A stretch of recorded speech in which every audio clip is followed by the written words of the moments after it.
Hello, welcome to Currency. Welcome to Intro Hour. This is my favorite. I love the intro. Intro gets me going, gets my blood flowing. Oh yeah, the intro. Yeah, regular me at my house, and this is the best lighting I could do for. This is the best frame for the lighting that I could find for the lighting, as far as the lighting is concerned. This is lighting. This is this hour. Brought to you by a friend and you. Parlance Williams. Timmons Explicitos. That's gonna be my new name, is Timmons Explicitos. Non-for-profit. Brought to you by the leaders in your communities. Brought to you by the communities that have leaders, and only those. Brought to you by leadership. Brought to you by management. Brought to you by your superiors. Timmons Explicitos. Copyright. Trademark. He came from the grave. And the thing is that, like, corpses, it's hard to get them. It's hard to get that sector. It's hard to get that percentage of the nation, that sector, that you're gonna get corpses on your side because they're not alert. They don't know. They can't figure out where to go, like how to get into your stores. If you're Forever 21, you don't know how to get corpses in your stores because they don't see, they don't think, they don't use any of their senses. So you really have to think about, when vision enhancement, disruption, marketing, you have to think about disruption in marketing, what's really going to catch their eye. And so, like, you're going to have to think about, like, bringing corpses to life if you're Buckle and you want to get that group of people in your door, that demographic.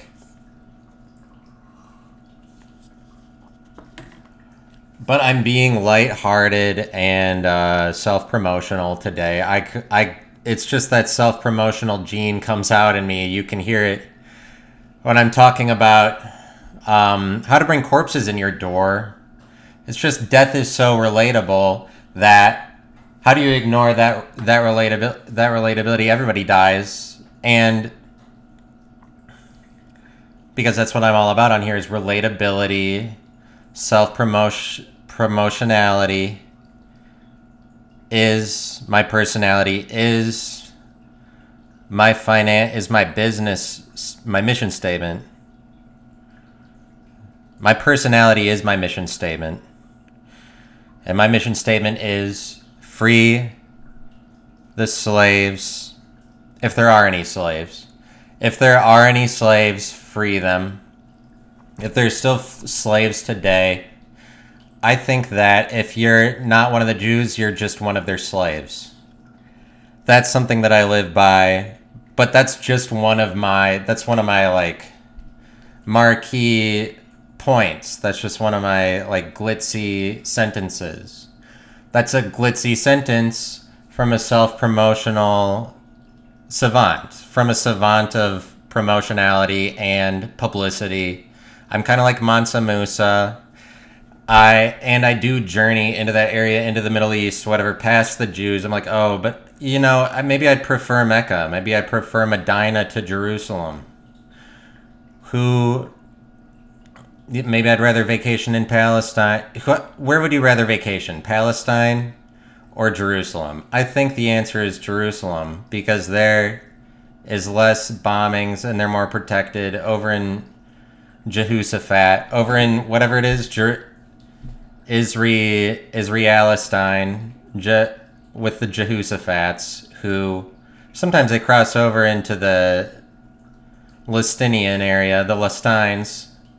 The Lestines and the Jehoshaphat's are kind of in a quabble right now, and they part ways over the border of whatever, like, oh, this is the thing over, this is the Gaza and whatever with, like, Palestine, with the whole thing where they're dropping whatever on them, and then it's like, a bunch of them, and then their houses. And so, but over in, obviously, it's ignorant to try to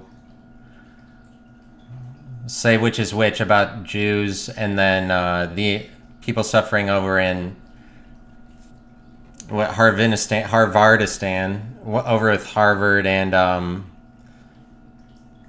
places, sacrilege, missionaries. Missionaries go over to the Peruvian desert or something, and then they go and they're like, we need to rekindle the spirit of Jim Elliot and contact uncontactable tribes. We need to undeath them, because all they do is die, and then they don't get to like spend eternity in some good place or whatever. Contact the uncontactable, the contactless, the people who don't wear contacts. Those are the tribes in the Peruvian desert and over in like the Sri Lanka area. The Sri Lanka area doesn't contain enough white people contacting uncontacted tribes. And so we need to go down to the Seychelles, and we need to go over to the Tropicanistan and whatever, and we need to go to the Galapagos Seychelles area. We need to whiteify the uncontactless. We need to whiteify the uncontactless with our Bibles and with our unspearlessness and not having spears. And we need to bring with ourselves our boat and our words and whatever it is. And there's like the whites bringing their Bibles and crossing over with their crosses to the Tropicanistan and the Galapagonians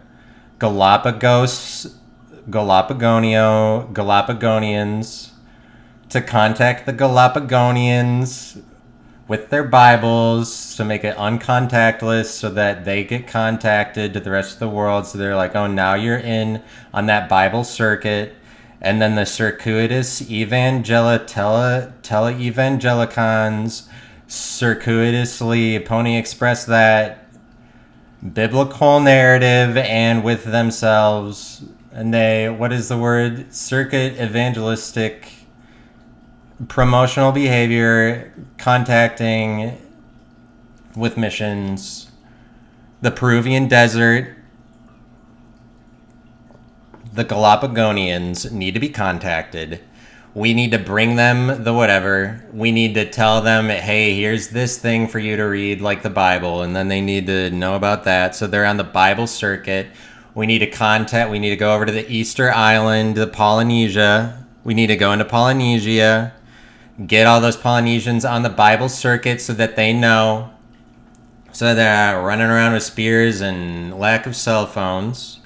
We need to go over to Seychelles, tell the Galapagonians to promote themselves more so that we can know that they're in on it, so they're in on the know, so they one day that uncontacted tribe just running around in their ghillies, whatever it is, in their ghillie suits, and just kind of like becoming one with nature and whatever it is, and then we can make them people that say glitzy sentences on cameras that they paid for, and they can finally be on the Bible circuit. We need to get those uncontacted people in the know so that they're in the know too, so they can be like Mansa Musa. They can be like, they can get on camera and get that paper. They can make that paper finally, because they're not making paper. They don't even have any paper. They don't even read. I don't think they even have any toilet paper. The uncontacted tribes ain't got paper. They don't even know about making paper because they've never even made any paper.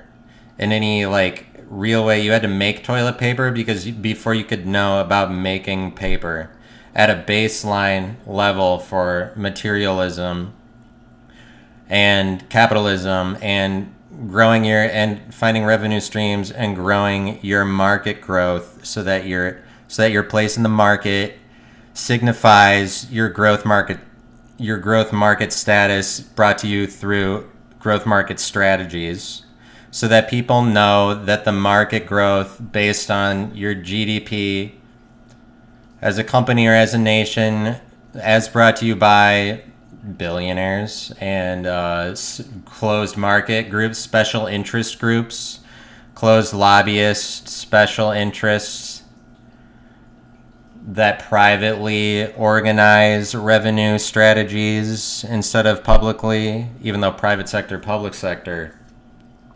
You tell me the difference. One of them's private, one of them's out in the open, but actually it's the other way around. I hate to get serious for a minute. I hate to get serious. I hate to get serious. I hate it. I hate getting serious. I hate to get serious for a minute. I hate to get serious for 30 seconds. I hate to get serious. I hate to get serious with you, but the private sector should be the public sector because the private sector is the government because they keep everything secret. The public sector has to put their shares out open for the public to be bought and sold. They're given over to the public. They have to appeal to the public more. The government doesn't have to appeal to the public. They already own the public. They are the private sector. The public sector are all capitalist companies and whatever competing for your attention. Everybody who has to compete or actually has to do a lot of work in order to survive. That's the public sector because they have to appeal to the public. The private sector don't have to do work out in the public, be appearances, put in the work, or do any of that shit. When you're the private sector in private, that's the government. The government doesn't have to do any of that work. They just sit in private. They make all that paper. They make all that dough. They make all that cash. They make all of that dough. They grind and they grind. I mean, they don't really grind. That's what I'm saying. They grind something.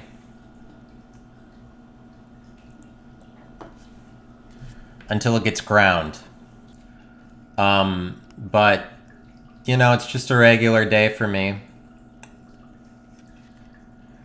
It's just a regular ass day for me. Yeah, it's just a regular ass day for me. Yeah, it's a regular ass day for me. I had one. Oops, I had a regular ass day. I did. Oops, I had a regular ass day. Oops, I went to Tim Hortons. I drank the blood of Canada. Tim Hortons, yeah. That's what their regular black coffee is. Actually, wait a minute. I remember that. Actually, what I actually had was a caramel latte from Tim Hortons. Who even fucking knew that they had lattes there? I mean, I think everybody knew, but it's just like, why would you ever think about that? But that they would have a caramel one, I guess that's kind of fitting. Doesn't caramel come from Canada? No, I don't think it does actually. No, wait, it doesn't, right? I'm just thinking about syrups manufactured or not. I'm just thinking about syrups, like syrup or caramel carm. Caramel is basically just a syrup now, as far as we know it, in America. Like when it goes into that Starbucks, and then it's like, when it goes into that Starbucks drink and you say, there's caramel swirl in here and I can't deal with it anymore because the caramel is swirled in such a way that you're like, obviously this is by design. Why are you the way that you are, Starbucks? I keep coming back for more as far as I know into the future. I wonder if Future goes to Starbucks. Should we ask him? Should we ask if Future goes to Starbucks so we can figure out if Starbucks will be with us into the future? Will Future tell us everything that will be in the future since he's so good at being Future already? I mean, was he right about everything since he said he was Future and he's basically the greatest artist that's out there, or at least one of them? How did Future do it? Should we ask him about everything that will be in the future, like Starbucks and all of that other shit?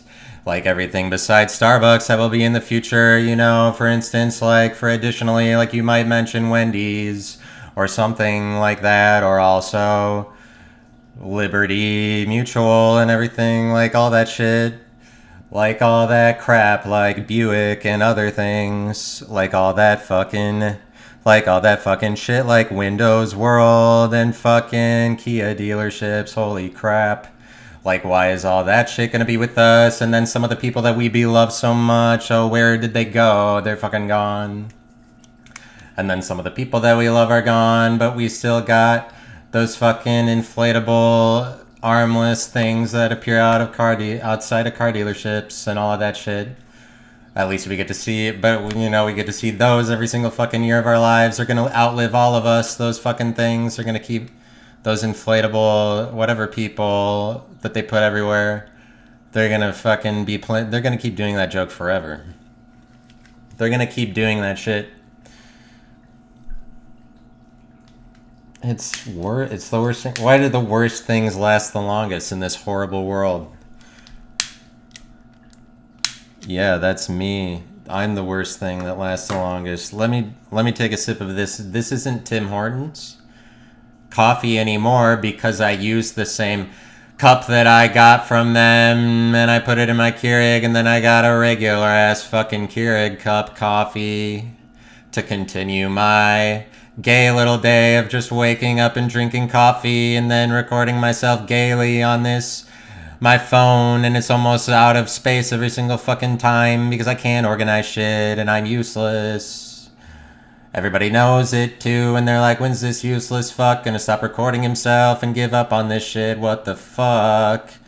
And I say to them, yeah, I said I made it this way. Give me that caramel swirl shit where they swirl that caramel in the way that they do it. It's like every single time. Once again, they did the caramel the same way that they did on the last time that I got this same motherfucking drink from these fuckers at fucking Starbucks. Why the fuck did they give me all of this shit? Oh wait, I paid for it. I said, baby, come home with me while you're making me that shit because I can't take it no mo. You also gave me a spoon and all of that. What was that for? Or something. At least sometimes that's what happens because they gotta give you all of that shit because they don't know what it is. Because it's like, oh, is this a milkshake or is it the other one? And so what are we going to do about this? Let's give them every utensil that they've ever made. We're going to give them chopsticks to eat this Frosty because they're going to have to, because they're not going to know what kind of fucking thing it is that this motherfucking Frosty is. What the fuck is it? We had to give them chopsticks to eat it because that's the only thing that would make sense to eat this weird device that we created over at Wendy's. What is going on? And that's the only thing that's going to outlive all of your ancestors is fucking Wendy's, because that's going to be here when all of us are dead. Ha ha ha, Wendy's. She is immortal, and she's still alive now as immortal, the person that Wendy's is named after, and she's probably wild as fuck. She better get laid often, because she's Wendy from motherfucking Wendy's. She's gonna get laid. Or the phrase that pays is fucking Wendy's. When you're Wendy, I said she gonna get laid and paid all day till her hair is gray. I said Wendy from the actual Wendy's, the mortal one who represents the immortal Wendy's that will outlive Wendy by far easily. That's the easiest prediction you can ever make. Take that to Bet365 right now. When is how long, which one's gonna last longer, the actual Wendy or Wendy's? It's gonna be Wendy's for goddamn certain, because that's gonna be live longer till Wendy is in the grave. And she ain't gonna be thinking about no shit, cause she ain't alert, cause she a corpse, cause she Wendy, even though she's for Wendy's. Even though Wendy's alive, she ain't got a pulse, the actual one. But you're like, wait, Wendy's is still here, but where's Wendy? And I said, where the fuck is Wendy? Where in the fuck is Wendy? Yeah. When it was 100 years from today, and we were all like, yeah, when it was 100 years from this exact date, if they're still using that same calendar, what is it, like the Gregorian calendar, if it's still alive 100 years from now, then we'll all be like, where is Wendy? Where the fuck is Wendy? Where is Wendy? Where the fuck is she? Where the fuck did she go? Yeah. I thought that I was breathing her red hair into my nose just yesterday. Where'd she go? Where is she? I wanna pour salt on her Ketchupy hair, don't read into it. What did I say? I said, where's Wendy? Where the fuck is Wendy? Where'd she go? I used to live inside of her all of my days. Where was she? I ate at a Wendy's every day. That's what I meant. That's the only rational explanation for the thing that I said. Just believe me. Don't say that I'm afraid of not being believed. Don't tell that to people because I might think that you're right. What's sad is not that you tell it to people or that I think that you might say it, but what's sad about it is that I believe in it myself. Could you imagine being a bitch enough to think that you believe that you're that sad or whatever it was I was explaining before? Sorry about those thoughts. Don't you believe that I'm saying them?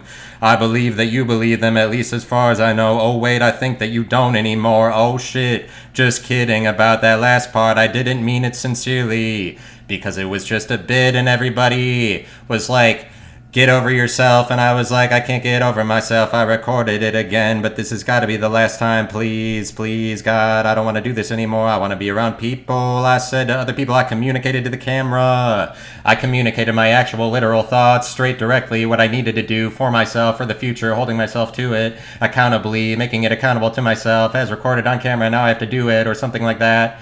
So that I have to do it, and now I don't get to do this anymore where it's just me because I don't get to do that.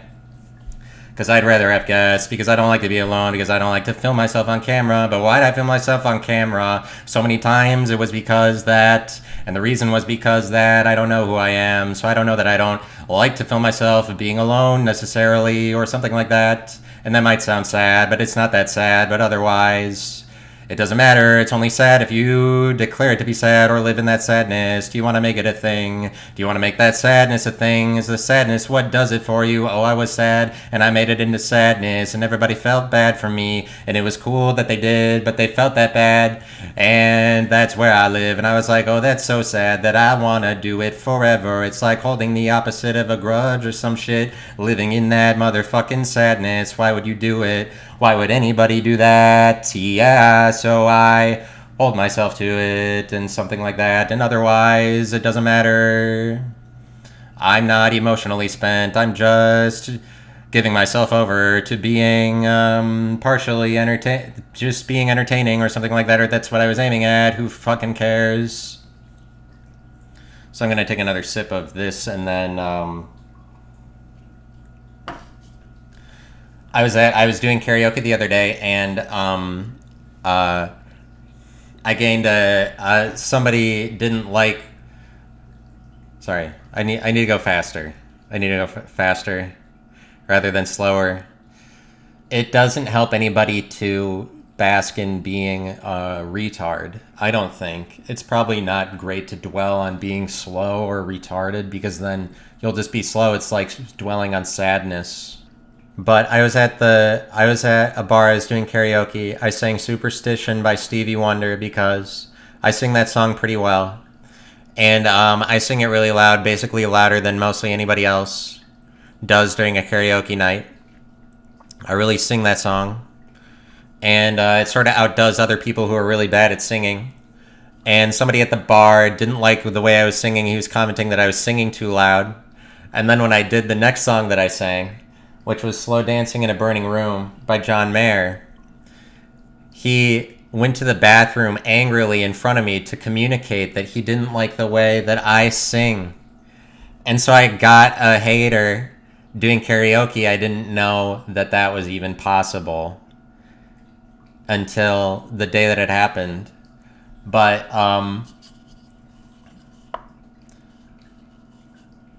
like, the thing is that at a karaoke night, people might get upset if you sing good, but, you know, don't sing for a room full of people if you're bad at singing. Don't sing in front of a room full of people. Is mostly what you need to keep in mind for karaoke. Is like, what is this like? Oh, this is what we made for the common people who are bad at singing. You know, it's funny. It's funny if somebody would take that approach. It's just somebody who comes on after me, they have to follow me doing karaoke after I lit the place on fire, and then they just got to go up there and be like, well, I'm not that good at this. It's like, well, then don't sing for a room full of people if you're bad at singing or whatever. So like, be prepared. Like, this is a competition. This is karaoke, because you just gave a microphone for a bunch of people to sing. So it's not, and people will be like, this isn't a competition. No, don't sing. If you're gonna go up there and feel bad in light of somebody else, then you're not ready to sing.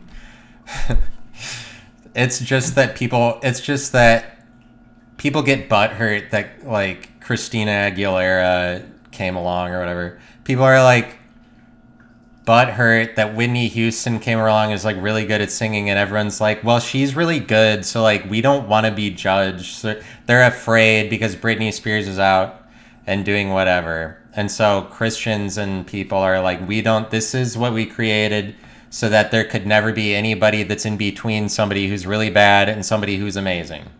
So you don't get to be in between those. You only get to be shitty or good, and that's what life is.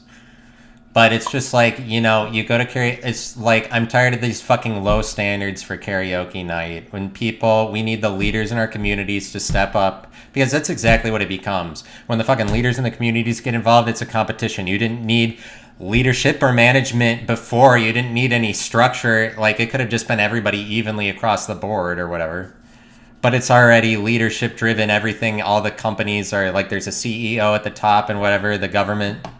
It's all patriarchal, and there's a guy at the top, and then there's leadership. It's not even across the board. And so it's a competition, and you can't deny that it's a competition. There's a competition everywhere. So it's like, if I go to karaoke night, that's a competition too, since we decreed that all the shit everywhere, the most important shit that runs the world, is all given over to competitions. It's like leadership structures where you get to compete for promotions and all this shit for higher and higher statuses. It's all authoritarian, so everything is a competition if you want to live in the real world. So I feel like going competitive is always right.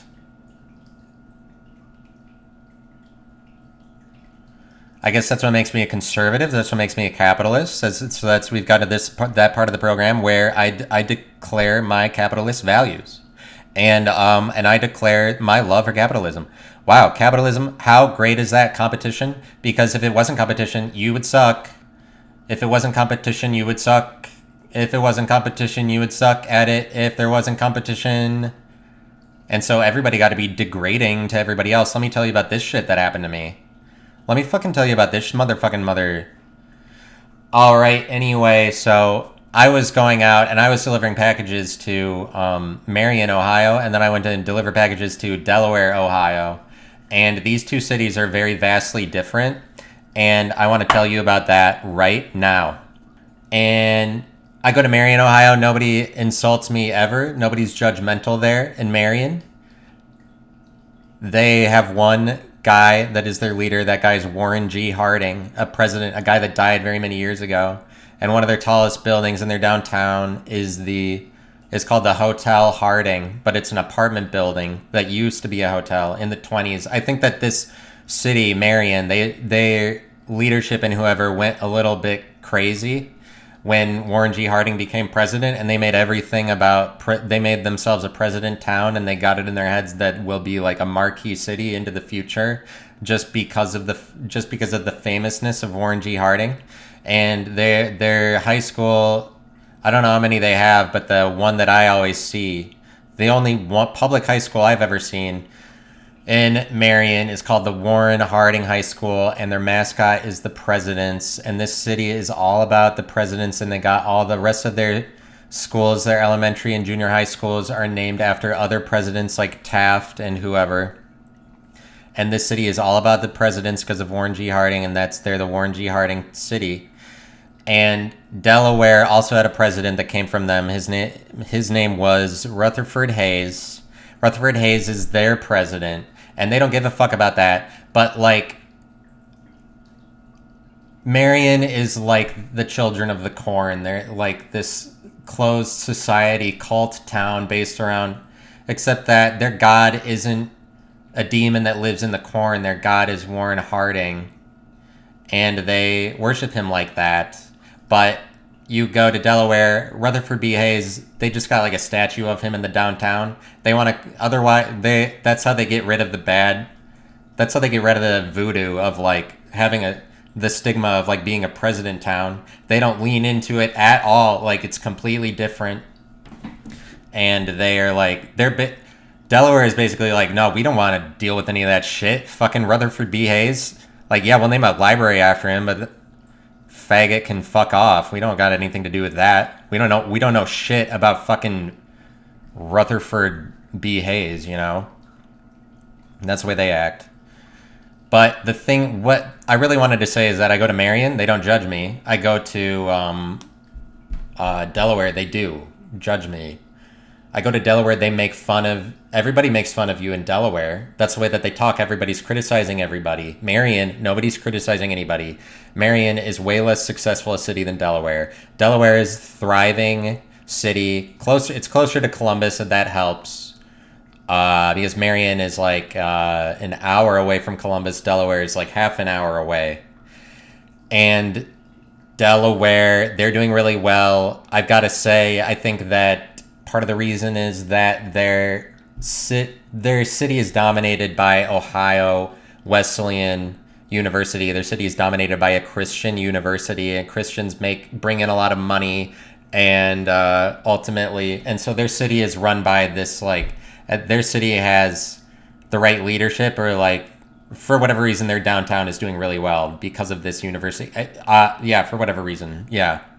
Yep. And then Ohio Wesleyan makes the city better, and everybody there criticizes people. I guess maybe that's a Christian attribute, criticism, but I feel like it must make for success. The criticism, it makes for a competitive environment. It makes things more competitive because you go to Marion and nobody's criticized. When I show up at anybody's doors, nobody has any little comments to make in my direction or calling me so much as like hun or whatever. That's maybe as far as they would go. They call me hun. That's not a criticism, you know. Everybody's being nice to everybody in Marion.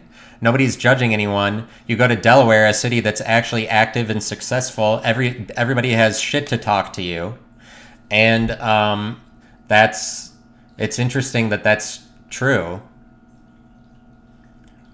But it's because competition is always better. It always makes for more money. Because you're making everybody better around you, whatever. It's better that way. Because otherwise, if you don't have competition, you're going to be shitty. The same way that it's competitionless to shit. That is pretty void of competition because everybody shits evenly. That's something that makes everybody the same. It's shittier to be more even and to be more socialist. Socialism is way shittier. It's way just commoner behavior, commoner activity, the shit that unifies all of us.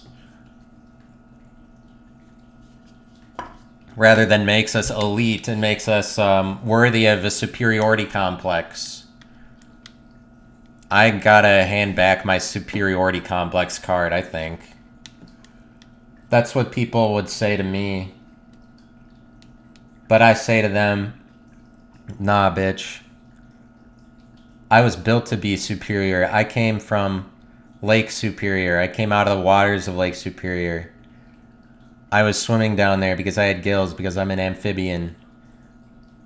Bitch, I'm an amphibian. That's what I said. And those were my words, and that was what I declared, and that was the quote. And that was the quote, and people said, and then people printed it on like Chipotle cups. Afterward, bitch, I'm an amphibian. You can read it on a Chipotle cup or on their bag or whatever. It's just like they're working it into their imagery pretty soon. That's their logo. That's what they do. Instead of like Wendy's, when they've got quality as our recipe on the side, they put bitch, I'm an They put bitch, I'm an amphibian.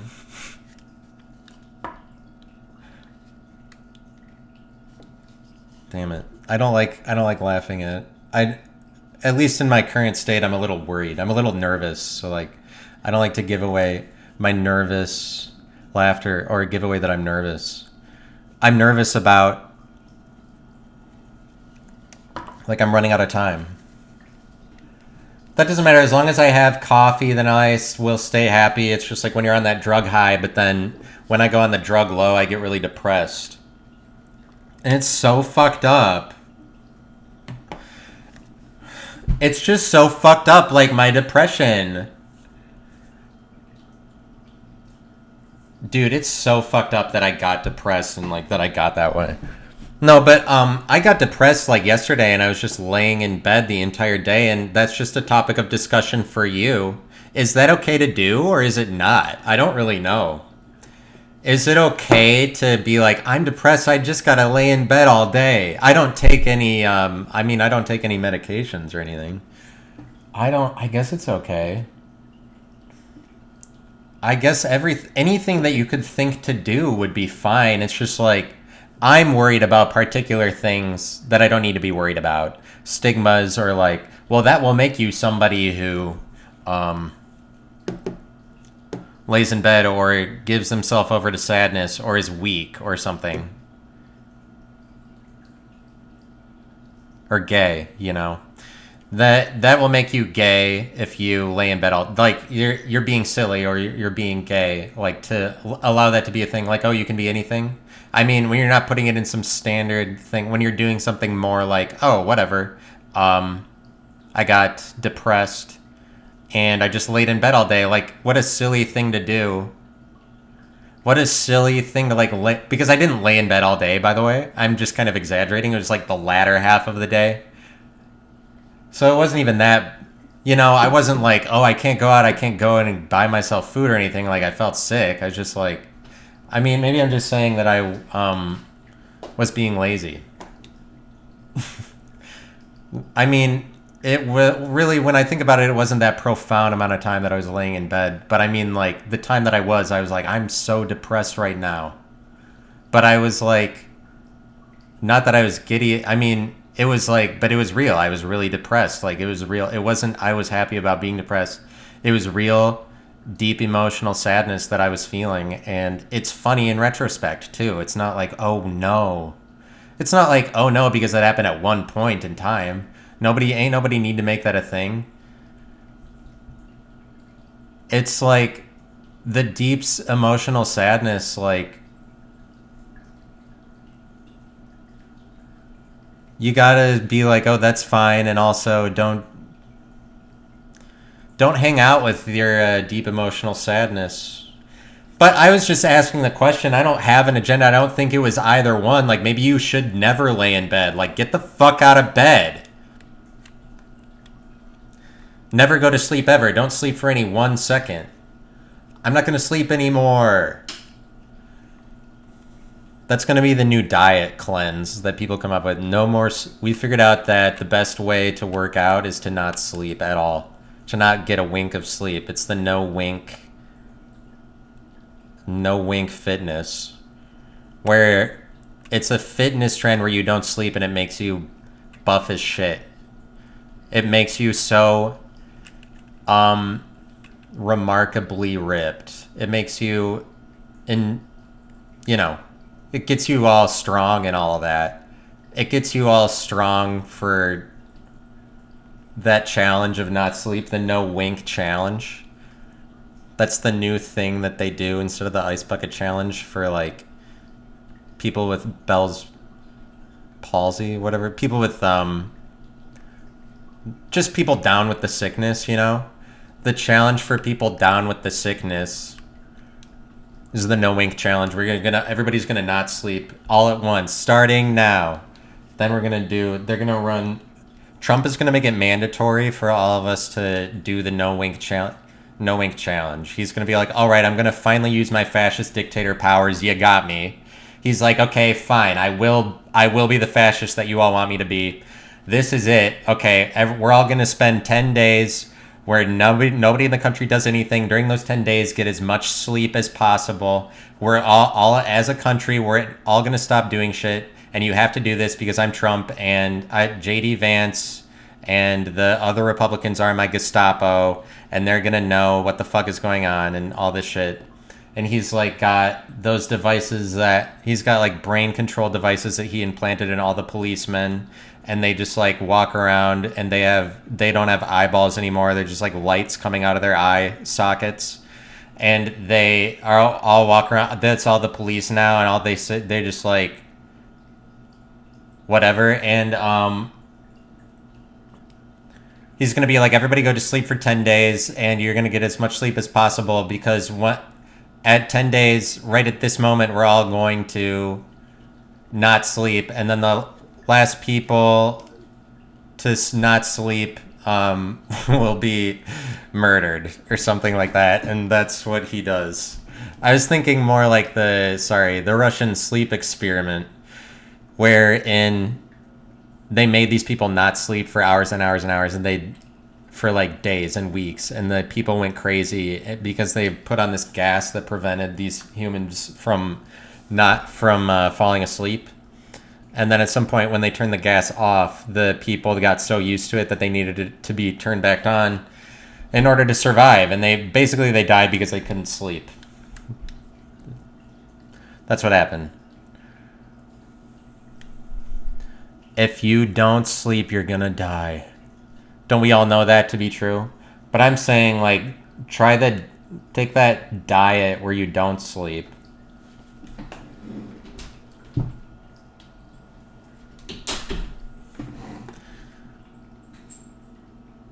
Take yourself out of the equation. Go to sleep. Take yourself out of the equation for the next 9 hours, like that block of time for the entire world. Book yourself, like write that into your schedule. Like you book yourself off from everybody else sees you or knows you for that hour, like for the world. Just go on pause, whatever. Like go into your cryogenic chamber for 8 hours while the rest of the world keeps doing everything. While there's plenty of all these people that are alive and doing shit all during that entire 8 hours. Yeah, but it's just that, you know, you gotta find your inner scope records, and people need to stop telling me to sleep, or like the stuff that we already know that's good, you know. Don't smoke cigarettes. Don't tell me about Jesus anymore. We know that Jesus is good. Like the stuff that's good, people like to repeat it. You know, just to level with you. Just people like to be nice. They don't like to be. It's crazy how everything is nice, or we make it nice. So if you see something that's not nice, you can say sarcastically, "Nice," to that. Like, oh yeah, that's nice. Nice work, dude. Because it was supposed to be better. Because the things that are allowed.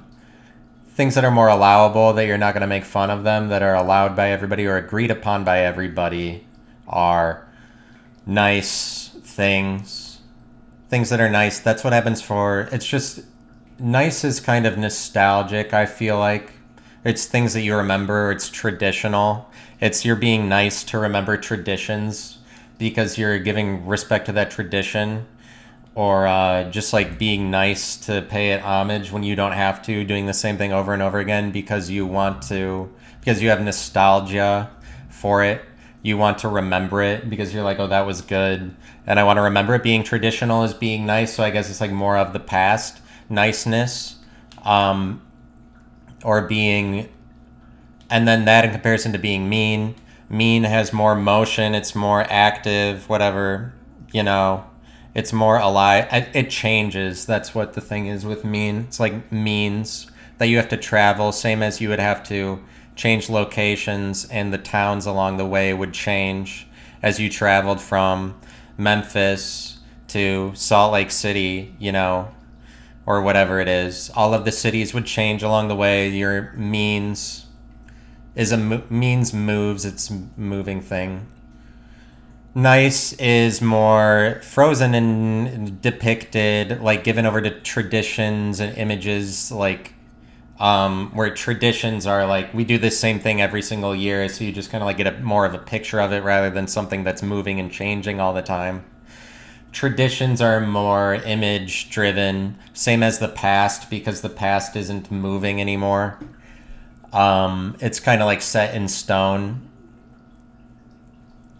Basically, the past, it's immutable. It's permanent. Everything that happens in the past is permanent. feels like. Um, Niceness is what everybody agrees everybody should be doing, at least publicly. It's just that there's something kind of fake about it because people are like addicted to it rather than being, because you're not allowed to be mean. And then we're all like, oh no, you're being mean. So then we give you the cold shoulder or whatever. We give you the ignoring. If you're mean, society will give meanness back to you. If they're too addicted to niceness, like everybody, it's just so hard to explain. How do you get to the bottom of nice? Nice is just the state of things. That's what we're all expected to live in. That's what we're all forced to live in, is niceness. I feel like everybody is nice. And so I just kind of want to know what the problem is. I want to be mean sometimes or all the time. Holy shit, there's a goose walking through my front yard to signify that I'm being a silly goose. That's unfucking believable. I've never fucking seen a goose here. Just one walked right in front. I'm sure that I've seen one. I'm sure that I must have seen one at this place. Oh no, there's another one following it. 2 geese. I'm 2 silly geese tonight. I'm at least 2 unless there's another one. But geese are kind of funny. That it makes sense, the phrase silly goose, because geese are kind of silly. The way that they act, they're kind of funny like that. The way that geese act, they kind of funny like that, huh? That's weird, the way that geese act. So cold, away from you, where them geese at? I want to tell you where my geese beak got smacked. Go back and tell them where them geese. I want a lease on them geese. I want to lend them over.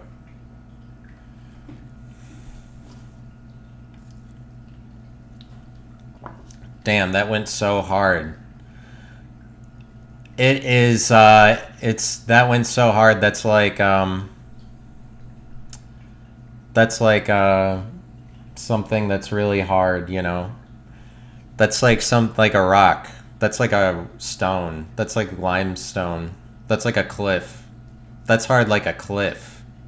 That went hard like a cliff does. Go hard. When you fall off that cliff, it's hard to grip it. That cliff is pretty cold to you. Cliffs are cold. They don't forgive. Like, oh, you went over this line? Fuck you forever. Cliffs. Imagine if your first name was Cliff and then that's how you... I feel like people have to live by their first name and their last name, at least a little bit. I think that they do. And I think that niceness is... it needs to be eradicated in my life. I'm too nice, and I'm addicted to niceness. It's kind of like being easy and pleasant and obvious, living in the obvious world, not doing anything mean. Being mean is being more deviant. Being more outlier behavior is mean. It's more out there. Being mean, it's going somewhere else. Mean goes somewhere else. Nice is like, oh, I'm still right here where you can do whatever you want to me. I'm still right here for your attention, for your time, for you to take advantage of or whatever.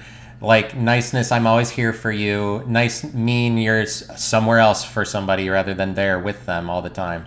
If you're always some different place when you're mean in order to contact somebody, you could be around somebody all the time, you could be available to them all the time. That's nice, that's obvious, that's definable. You're just kind of more like a picture of, like with mean, you're a different place every time for that person. Like, no, I gotta be over here, I can't hang out with you. No, I'm over here, I can't, or whatever, you know. Or there's lying, which is like you don't have places to be, but you're just like, no, anyway. That's just being a bitch, I think. If you don't have places to be and then you still say, nah, then that is just somebody who's being overly nice. That's not mean, that's nice. That's another way that nice manifests itself. Nice is just the thing that we all... It's just that, I guess, definitely take the time on your own to be mean if it's not allowable to be nice in the public world. Be mean in your private life. Be angry. Be mean to those around you. Privately, that those that like you. Be excessively mean to them. Go hard. Do hard drugs. Do hard drugs and pop some Xans and snort some Adderall. Don't do all the hard drugs. Snort some Adderall. Do this series of events, and this is my advice to you, is that put stock in people who are educated, for one. Listen to the academically trained. Listen to the people who are well trained in their trades. Listen to tradespeople. Listen to workers. Listen to workers and tradesmen. People who have worked at something. Listen to them. Listen to the experts. People who plumb. Listen to plumbers. They are the experts because they are tradesmen. They're craftsmen and the craftswomen plumbers of Brazil. It's sexist that I said Brazil, that was the nation that I came up with as an example. Yeah, and that was intentionally sexist too. And yeah. So, and I didn't say Madagascar because women are mad. I said I chose one that it needed to be. Brazil. Chile because the women are Chile. All women are Chile. Women are Chile. The nation. They're mountainous. And long and thin, tall and thin. And mountainous. Chile, we're gonna work you into the world some way or another. We're gonna figure out that you're a country somehow. We're gonna find your place, Chile. We don't know what it is yet. You called yourself Chile. We think that is Chile, the food, and we don't know what to do with you. And because you're mostly mountains on all this shit, but you're all coastline, so it's like what? And so we're gonna get to the bottom of this, Chile. We're gonna figure out where you fit in the world. You're not a nation yet, but we're gonna to integrate. We see what you're doing, Chile, and we don't discriminate forever. We discriminate for now, Chile. They're gonna Chile is like, okay, you have to call us Chile now for the rest of the world, and they're gonna start putting out like all kinds of like cheaters types of TV shows, and that'll be like their Bollywood will be like Jerry Springer, but for like the Latinos of South America kind of shows, like the sort of Portuguese, Spanish ones, whatever they are, the South Americanese. The South Americanites are gonna come out. The Chile will like wow everybody with their cutting edge like romance drama or whatever. That'll be their thing. And yeah, I'm talking a lot of shit today. I know that, and that shit's gonna get back to me. But sorry that I went hard like a cliff bar. Sorry that I went hard like a stone out in the sea that's sticking up. Because like, how hard does that stone have to be to still be there? If you have to explain the joke, then you guys don't get it. If I have to explain the joke, then you don't get it. Don't you remember that saying? If I have to explain my joke, then you don't get it. And now it's time to laugh at it because you forgot to the first time. So now's your second. I get to invoke second chance if you're dumb enough, and that's the other part of the rule. If you're stupid enough to not think kindly of the one thing that I said that I'm talking about, then I get to come up with, I get to invoke, oh wait, you were too dumb to even remember what I said, and I was saying that to you. That I wasn't saying that to myself. Yeah, you were too dumb to even remember what the argument was about. And I invoke that clause because I'm the Santa Claus of this podcast. I'm not Santa Claus, but for this podcast, I am the Santa Claus of this podcast. I'm like the Poseidon of this podcast, and I'm the devil of this podcast. I'm the God of Israel of this podcast. You know, I'm kind of a lot of things. I'm the Juju Watkins of this podcast, right? As we know. I'm the Ghislaine Maxwell of this podcast. I'm the Simon Peter. I'm the Tim Robinson of this podcast. I couldn't think of anybody else. That's all that. Those are all the names I remember. I'm kind of like the Yukon Cornelius. I'm kind of like I'm the Rudolph, really, of my life. What am I? I'm kind of more like Frosty the Snowman. I just kind of like melt when it's warm. And on that note, praise be to Allah, because he gave us all of this shit. And once again, and I will make my pilgrimage to Mecca when the time is right and when the time is ripe. When the time is Matt Rife. When the time is Matt Rife, I will go like this. I will ripen up my rights, and I will find it in myself to get it right, and I will make that pilgrimage to Mecca. I will take flight to the pilgrimage, and I will get in on that Mecca shit. I will pray that. I will get my praying mat out, and I will do that. La la la la la la. I will do all of that. I will say Alibaba is my dada, and King Mama come home and I will envision those poofy palace tops that they show in Aladdin, that kind of palace, whatever, in the Middle East. And I will make a pilgrimage to that. I'm assuming that's what that is. When people make a pilgrimage to Mecca, they find one of those poofy ass, looks like the Taj Mahal, whatever thing, tops of buildings, palaces that they show in Aladdin. And then they go in there and they're like, Mecca, you are my king. Allah be praised.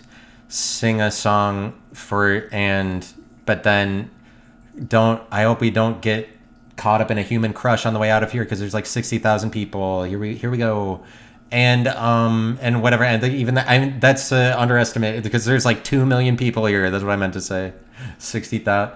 Because 3 million people are going to walk out of this fucking place, and people die in human crushes here all the fucking time or whatever. But so hopefully, Allah, you can spare me from fucking dying in a human crush, minutes after praising the shit out of your name forever. Oh, could you not make it that, that's like, Allah really fucking doesn't like everybody praying. Allah's like, well, I really don't want these people on my side, and he just kills 1,000 people on their way back from the pilgrimage, on their way back from the Mecca walk or whatever. They kills 1,000 of them in a human crush or whatever, or something like that, or just as the fairy tale goes. Remember that? How come Walt Disney didn't take that one? I don't fucking get it. That's probably the best one. They gotta make that into a movie. I wonder what the princess will be for that. When all those Arabs are walking back from the Mecca walk, praising the shit out of Mecca, and then 1,000 of them die in a human crush. And then there's I wonder what that Disney princess will be. I guess it'll be they already did Jasmine. They gotta do I guess I gotta do a man for that one. I don't see too many girls praying to Mecca, I don't know. But just you envision what that Disney princess would look like. I guess she's kind of like Azealia or something like that. Azealia, that's her name. And she's lives in Afghanistan and some shit, but then comes down from the mountains of Afghanistan, and she's like, I was hanging out with the giants, and they fucking told me that, no, she's Azealia, the person who is the princess of the human crush that kills 1,000 people at the trip back from Mecca. The Disney princess is named Azealia. She comes down from the mountains in Afghanistan that the giants live in, and she's she's the only one of them that they ever had to birth that wasn't a giant, because she's like a midget to them, but she's a regular sized person to us. and then she has to free her people. So she like has to prevent the 1,000-person human crush from happening, and she finds herself along the way and understands that she's better than where she came from or something. And then God prevails. But sorry that I saw that last one through. I don't think that it was worth it, but I think that you guys are great. I think that you need to outlive everybody that was born before you. You have to aim to outlive them, and that's really all that life is about. If you did that, then like you did your thing in life. Like keep surviving. Like everybody who came before you, they have to die. Try to outlive as many people that came after you. I see somebody that was born in 1997 dies. I'm like, score one for me, swish. And so I'm just kind of like swish to myself. I mean, my life isn't that pathetic, but because I didn't actually do that, and so bad times would be for me if that was something I did. But thanks for listening, and goodbye.